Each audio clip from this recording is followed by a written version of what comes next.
peacefully in a circle. It is the Dark Angels list analysis, and I'm here to bring you word from Caliban and the Rock of good lists. It's me! Where did you come from, Beard? Surprise! It's not a Dark Angel, it's me. Welcome everyone to another list analysis. It's lovely to have you with us today. Chef is here, which is also very nice. And we are talking Dark Angels today. Yes. Well, me specifically. Yes. I'm going to talk at you with That's some lists I made. Very good. I have 2 lists today. Oh. 2 lists for your viewing pleasure. 2 for 1 special. 2 for 1 special. One of them is a mixture of the Ravenwing and the Deathwing combined like this. Like they should be in the fluff. Indeed. And then we have a pure Ravenwing list, which in my opinion is the spicier meatball of the 2 meatballs. I see. Yeah. The other one's sort of like it's like a mince and chorizo mix. This one's sort of like a pure single meat, but with a lot of spicy stuff. You rolled it in like chipotle paste. Exactly. You know, sprinkle some Scotch bonnet in there as well. Yeah, you eat it, it's like, It's like, ooh, have I gone too far? And then you probably go, or have I not gone far enough? Yeah, and then you Depending eat all on the meatballs. Depending on how spicy you like it. Exactly. Yeah, and you like it spicy. I do like a spicy meatball. You can go too spicy sometimes, but for the most part, I like a spicy meatball. Anyway, Yes. should we go through these lists? I'm going to go through the Deathwing and the Ravenwing one first. Again, this one isn't quite as spicy, but I wanted to have a nice combination of some of the better units from the 2. It's a nice balanced different palette. wings. Yeah. Yeah. It's got 2 wings, and they're both quite balanced. Yeah. So it's not flying in a circle. Okay. You didn't want to keep with the food theme and go one's a spicy wing, but the other one's you've got like a blue cheese dip for it. It's nice and cooling. Bit of cream fraiche. It's nearly lunchtime, actually. Yeah. Did you bring any blue cheese to work? Look, do this so we can go and have lunch. There you go. Okay, right. We have an Outrider Detachment, which is a Ravenwing special, and we have a Vanguard Detachment, which is a Deathwing special.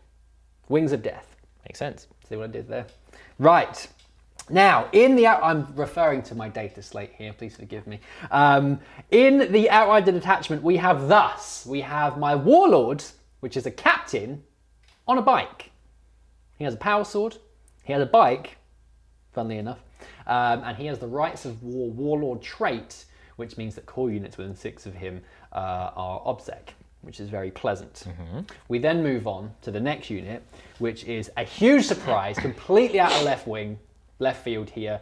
It's a Talonmaster. Yeah, makes sense. Talonmaster really is one of the best HQs in the game, in my humble opinion.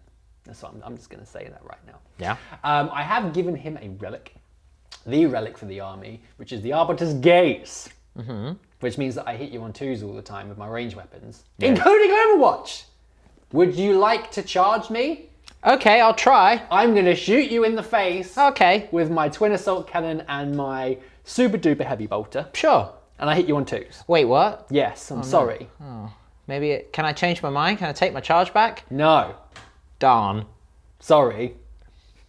You must live with your mistakes. But I won't live. You will die with your mistakes. We then have a unit of Black Knights. We have 5 Black Knights. Obviously you can take more than 5, but they are very expensive. They all have Corvus hammers, which makes them even more expensive. Yes. But the Corvus hammers are very nice. Yes. And I wanted a nice, quick, elite unit that can deliver the shooty and the fighty. Yeah. And potentially be OBSEC, which is very pleasant. Yeah. So we have the Las Talons, we've got the Corvus hammers. They bring nice duality, I think. Yes. They're a nice little unit. We then have 5 fast attack choices. I have 2 bike squads, 1 of 4 and 1 of 3. I wanted to keep these small, again, to keep the points cost down, but also to have some OBSEC units that have that built in.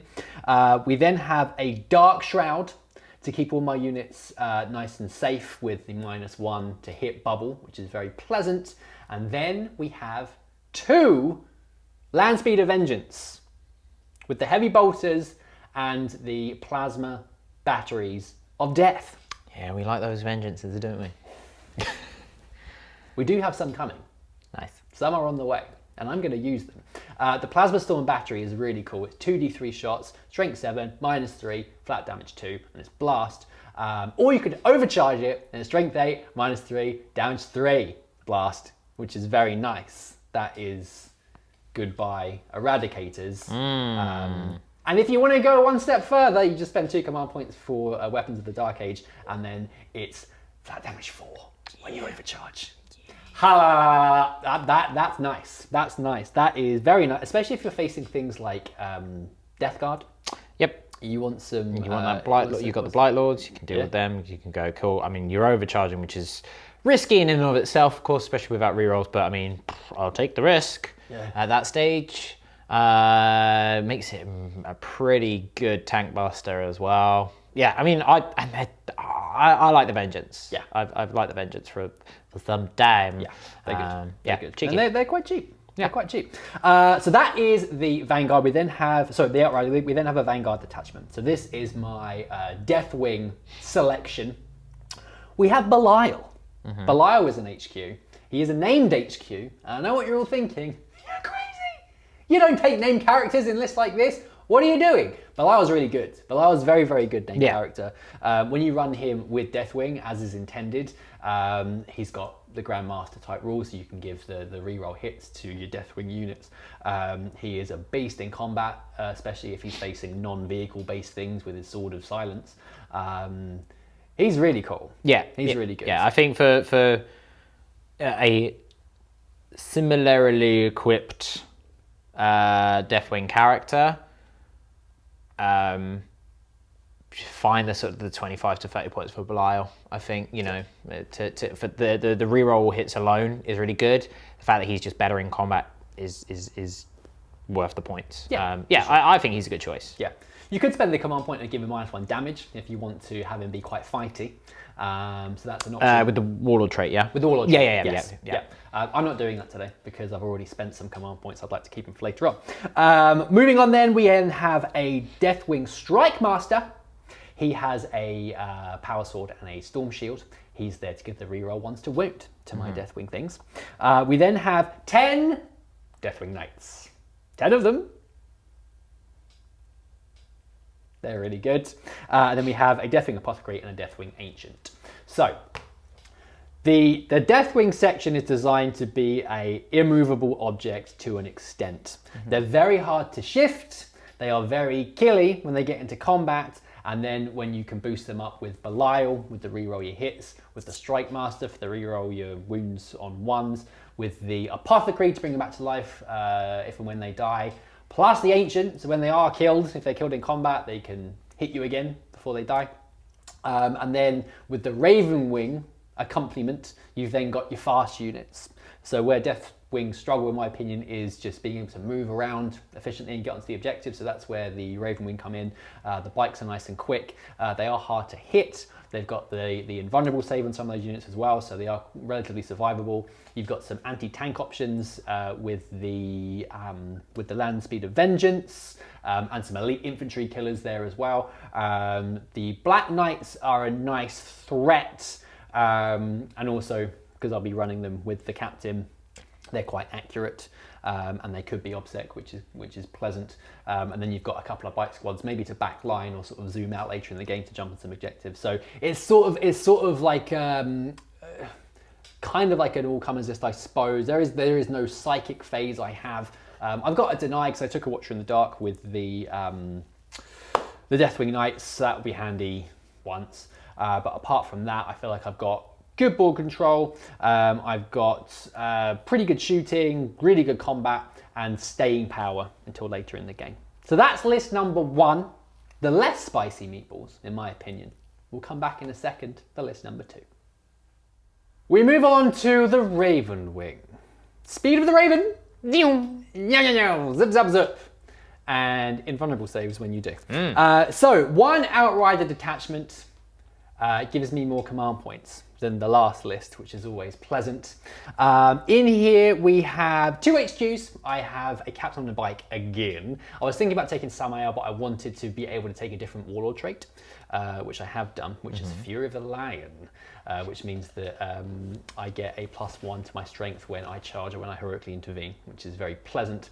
I then have a Talonmaster again because it's Ravenwing, and why wouldn't you? Yeah. I've given him Arbiter's Gaze again because why wouldn't you? It's fantastic. Yep. I have 2 elites choices here. I have Black Knights again with Corvus Hammers, but this time I have 10. So many Plasma Talons and many Corvus Hammers make for light work. I have an Apothecary again to keep them healthy boys. Inevitably to repair the dudes that kill themselves. Exactly, yeah. Did you blow up your Plasma Talon? Don't worry, stand back up, you'll be fine. Up you get, you'll be all right. I have also taken a Ravenwing Ancient this time as well. Yep. So when they do get into combat, we have the punchy punch when we are killed and then brought back to life. And then we have 6 fast attack choices. We have 2 units of bikers, but this time we have 8 of them. 8 bikers. One thing I forgot to mention, my captain has a Thunder Hammer. Apologies. The 2 bike squads are kitted out in the same way. We have 8 of them. The sergeant has a power sword, no, a power fist, forgive me. We then have 5 with chainswords, and then we have 2 with melters, which is nice. Yeah. They're assault, so I can do my advance but still shoot my melter, which is very pleasant. We then have a Darkshroud, because again, it's Ravenwing, and you'd be silly not to take one for the -1 to hit bubble that he gives. And then I have 3 Landspeed of Vengeance. 3 of them, which is better than 2 in my opinion. I mean, it's literally 50% better. Oh yes! So I feel that this is actually a better list. And that's the list? That's the list. Okay. That is the whole list. Wow, okay. So it's very fast. Yeah. You're encouraged to go quick with Jink, so you can get your 4-up and vulnerable save. So therefore you have really nice ball control. The units are very big, so it will take quite a lot to be able to reduce them down to 0. And when you do that, I then do have an Apothecary. I've got my -1 to hit. I've got my 4-up and vulnerable save. When I am shooting, I'm relatively accurate with my captain. I've got stratagems to, if I'm not advancing, I can then give the invulnerable save to certain units. There's a couple of big chunky obsec squads there, so if I do end up on an objective, it's going to take a little bit of time to chew through all those wounds on the bike squads. I have a huge amount of firepower with the mixture of the Vengeance and the Black Knights, and I'm very good in combat as well. And you also have to catch me if you want to get into combat anyway. So I feel like out of the 2 lists, this is the better one. I do like running Deathwing and Ravenwing together, but I think from a competitive standpoint, this is quite a nice list. What are your thoughts? Are you ready for my thoughts? Yes! All right. The first one I do like it. I think there's a few things missing. I probably wouldn't bother with the Strike Master. Reason being is because your Deathwing Knights are like combat only. Sure. I'd instead try and find the points for a Librarian. Okay.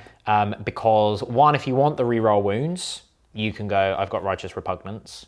But remember, they're already getting that in Assault Doctrine against like big stuff anyway. Yeah. So sure, that's not helpful against, other things, but generally with their strength 8 and their weapon skill 2, with Belial nearby, fine. As much as I like Belial, I think you could probably drop him because your weapon skill 2.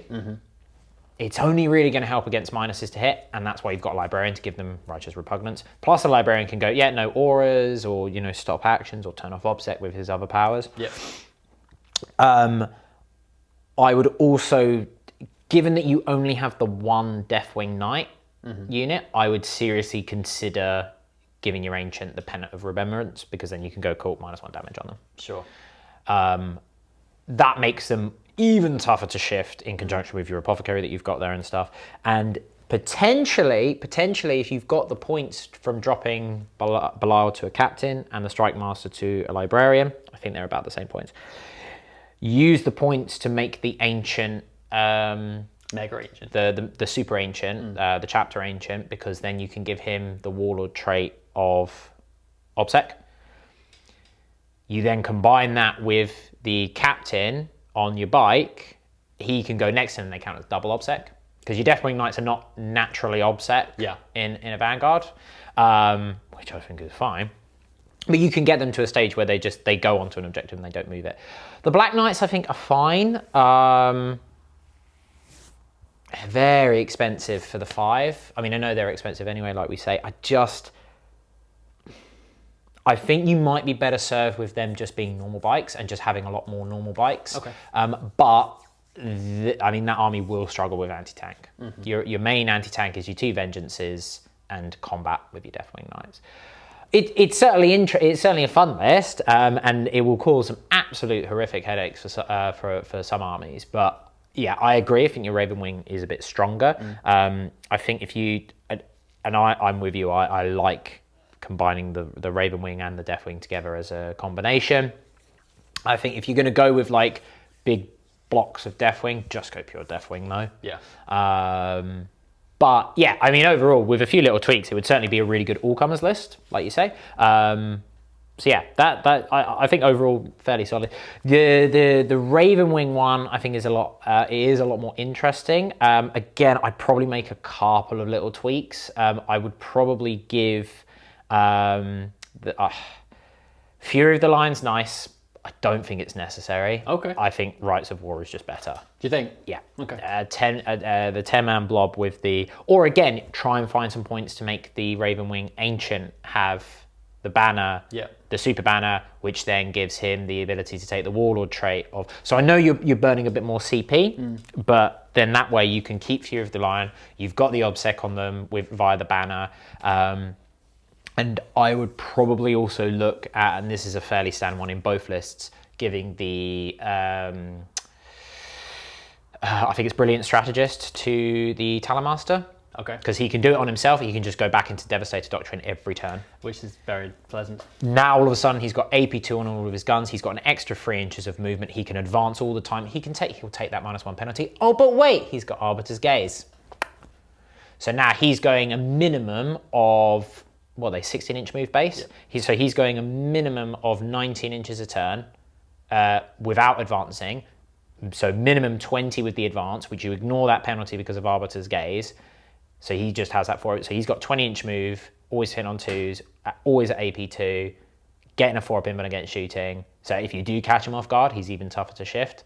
He becomes such a useful utility piece. He can just go wherever he needs to and deal with a lot of stuff. I think it's worth the CP expenditure on both units. And this is where I think the issue with the first one is a bit more pronounced. Because you've got the 2 detachments, you're only starting with 9 CP. Yeah. With a few of those changes, all of a sudden you're going to be on like 6 CP. Now, certain stratagems you don't need to worry about, but there will be times where you go, you know what, I need to use Swift Strike. It's 2 CP. I need to use Intractable. It's 2 CP. I need to use the 4-up Jink on my Dark Vengeance. That's a CP. All of a sudden, you've burnt all your CP in turn 1, which you do run the risk of when you start with sort of anything realistically below 9. But I think the overall benefits that they give to the army via the OBSEC banner and therefore the double OBSEC banner on that unit of Deathwing Knights, if you bring the captain back, yeah. And same with the Ravenwing one. Now, fortunately, with the Ravenwing list, you start with your 12 CP. Yeah. Because you've not spent any Warlord traits or relics, have you? Yeah, I would be inclined to go, yeah, cool. I'll make the characters a bit more of a linchpin than they already are. But now all of a sudden you start slapping OBSEC on your Black Knight. You start making your Talonmaster even shootier than he already is. Now we're starting to get to that level of, now we've put on that bit of, now we've added that little bit of Tabasco. Yeah. I think Rites of War does make more sense. Because like Rites of War on that big unit of Black Knights is very nice. Plus on the captain as well, you can't neglect that it works on characters as well, because that captain can now just barrel into a unit of You know, he can barrel into a knight and just go, lol, it's my objective. Yeah. You know, I mean, he may get stepped on. Maybe. But you could just, the point is you can use him, not necessarily as a sacrifice, but if it's like, if you're going second, for example, turn 5, you can just go next to something and go, and it's mine. Yeah. So you saw you were holding that objective, and it's gone. Yeah. So you've got the utility there. I think on a bike, it makes a lot of sense. I mean, again, if you're adamant on having the Fury of the Lion, which I like, don't get me wrong, but I mean, because the Corvus hammers are strength 5 anyway, aren't they? Yeah. So realistically, the +1 strength is only helping you against toughness 3 and toughness 5 models, of which there's plenty. Yeah. Like, it's not like there's not a lot of those around, so it's not a bad choice. But you could double up. You could spend the CP for the whatever it's called, but the one to give them a second Dark Angels trait. Yeah. Again, by the time you've done that and this Warlord trait and that Warlord trait, you're down to 9 CP. Okay, that's fine. There's less need to spend command points and stratagems during the game. Yeah. By doing that. Yeah.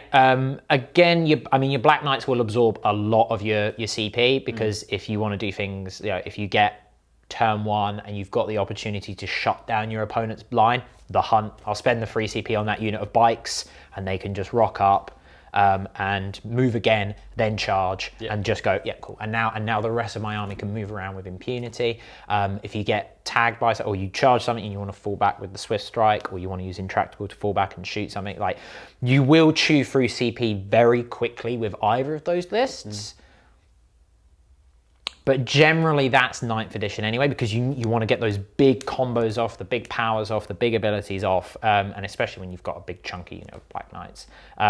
Yeah, I like both lists. I think with the tweaks, they would both be very tough to deal with. That's why I watched that for long.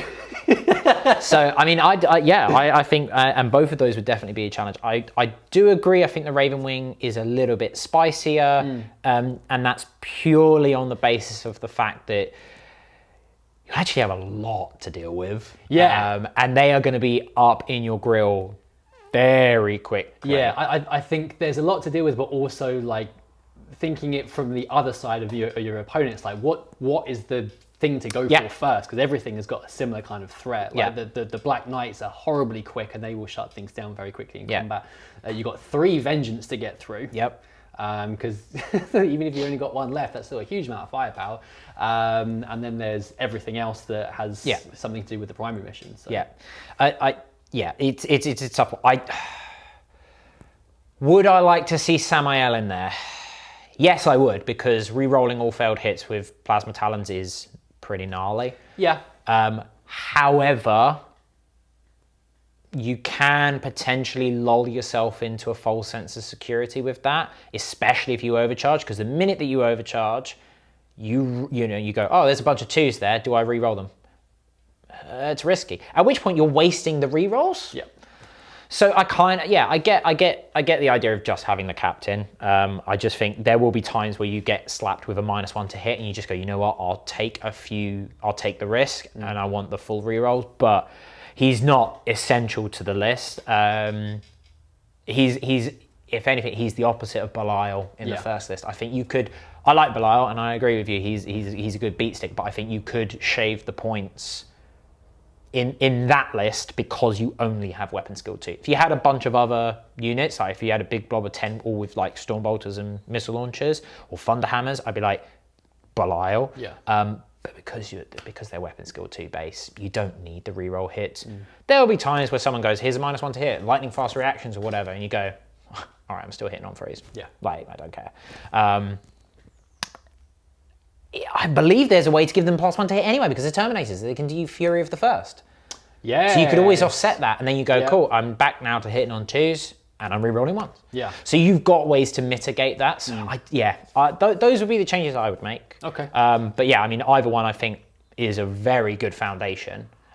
But we could definitely zhuzh them up, and you could run those and pretty much just go lol. Yeah, yeah. And it's a really interesting book. I think having it for a bit more time, and now we're getting these new models, it will be really fun to actually try, because this is all theoretical. Once we get all of these things on the table, then we'll see how it actually performs. Yeah. But really good insight. thank you for your opinions there. I will definitely take all of them and steal those ideas. Yes. It's not necessarily stealing if I've offered them to you. Yes, I would take them. Yes. With great gratitude. Yes.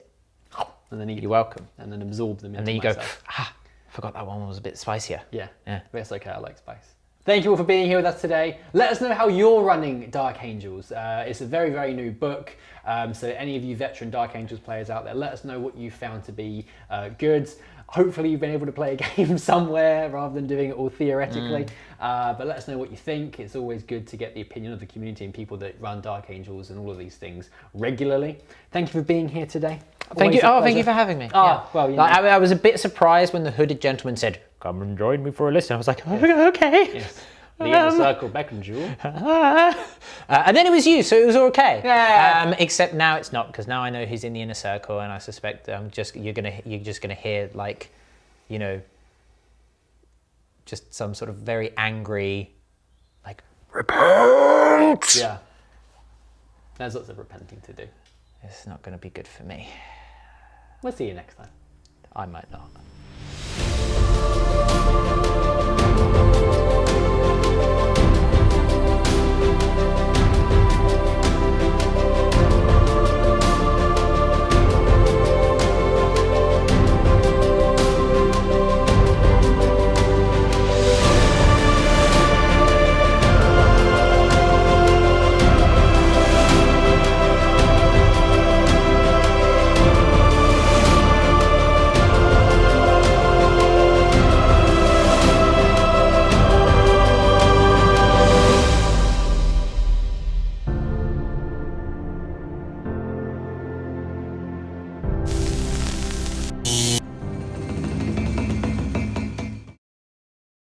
Ooh, have I gone too far?